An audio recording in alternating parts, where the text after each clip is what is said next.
In 2015, researchers finally figured out how to partially unboil an egg. Egg whites are pretty much just water and proteins. And when you heat up an egg, it changes how the proteins inside it are all folded up. The knotted up proteins in an unboiled egg are held together by weak chemical bonds. But the thermal energy of the cooking breaks up those bonds and they untangle a little bit.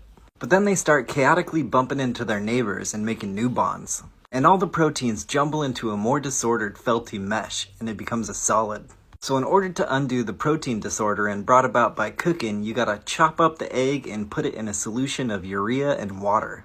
Besides water, urea is the main component of piss, and it's really good at breaking up those chemical bonds. Then you put your tube of egg, urea, and water in a super special centrifuge called a vortex fluidic device.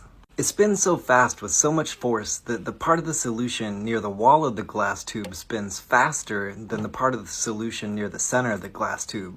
And that difference in speed can generate shear force, which pulls apart the proteins and then they snap back into their original knotted selves. And the team won the 2015 Ig Nobel Chemistry Prize in 2015 for inventing a chemical recipe to partially unboil an egg. And there's actually a good handful of applications for this type of thing too.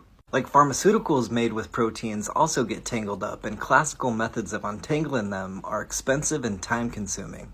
Like some cancer researchers make protein antibodies with hamster ovary cells because apparently they're pretty good at avoiding misfolded proteins. But with a vortex fluidic device, you could use a much cheaper protein material like E. coli or yeast.